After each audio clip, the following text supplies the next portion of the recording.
1,08,95,000 কৃষককে আগামীকাল থেকেই টাকা ছাড়া হবে। এর মাধ্যমে আপনারা কয়েক কোটি দর্শককে পৌঁছে গেলেন। কৃষক বন্ধু প্রকল্পে আপনি যদি আপনার নাম নথিভুক্ত থাকে, আপনার জন্য অত্যন্ত সুখবর আজকের আমরা এই ভিডিওতে আপডেট হিসেবে দেব। কৃষক বন্ধু প্রকল্পে রবি মৌসুমের টাকা কৃষকদের ব্যাংক অ্যাকাউন্টে কবে ট্রান্সফার হতে চলেছে সেটা কিন্তু পরিষ্কারভাবে কিন্তু ঘোষণা করলেন, দেখতে পেলেন মুখ্যমন্ত্রী মমতা ব্যানার্জি।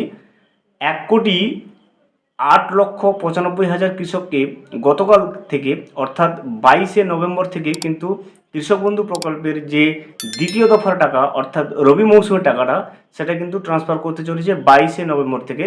সেটা কিন্তু মুখ্যমন্ত্রী কিন্তু লাইভ ঘোষণা করলেন যে কৃষক বন্ধু প্রকল্পের যে দ্বিতীয় দফার টাকাটা অর্থাৎ যে রবি মৌসুমের টাকাটা সেটা কিন্তু কৃষক বন্ধু প্রকল্পের সমস্ত কৃষক বন্ধুদেরকে কিন্তু তাদের ব্যাংক অ্যাকাউন্টে সরাসরি পৌঁছে দেবে কিন্তু 22শে নভেম্বর থেকে শুরু করবে। তাহলে এতদিন থেকে যে আমরা জেনে আসছিলাম যে কৃষক বন্ধু প্রকল্পের দ্বিতীয় দফার অর্থাৎ রবি মৌসুমের টাকা কবে দেবে সেই জিনিসটা কিন্তু আজকের মুখ্যমন্ত্রী ক্লিয়ার করলেন। অর্থাৎ তিনি নিজেই কিন্তু ঘোষণা করলেন যে টোটাল কৃষক বন্ধু প্রকল্পে এবারে টোটাল 1,08,95,000 কৃষককে কিন্তু দ্বিতীয় দফার রবি মৌসুমের টাকাটা সেটা কিন্তু কৃষক বন্ধু প্রকল্পে গতকালকে থেকে অর্থাৎ 22শে নভেম্বর থেকে কিন্তু ট্রান্সফার করবে। অবশ্যই কোন জায়গা থেকে বলছেন এবং সর্বপ্রথম আপনি যদি কৃষক বন্ধু প্রকল্পের পেমেন্ট পেয়ে থাকেন কমেন্ট বক্স খোলা থাকবে।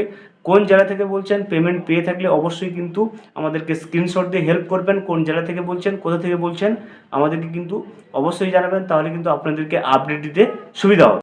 ভিডিওটি সম্পূর্ণভাবে দেখার জন্য অসংখ্য ধন্যবাদ। এখনও পর্যন্ত যদি চ্যানেলে নতুন হয়ে থাকেন এবং সাবস্ক্রাইব না করে থাকেন অনুগ্রহ করে চ্যানেলটা সাবস্ক্রাইব করে পাশে থাকবেন।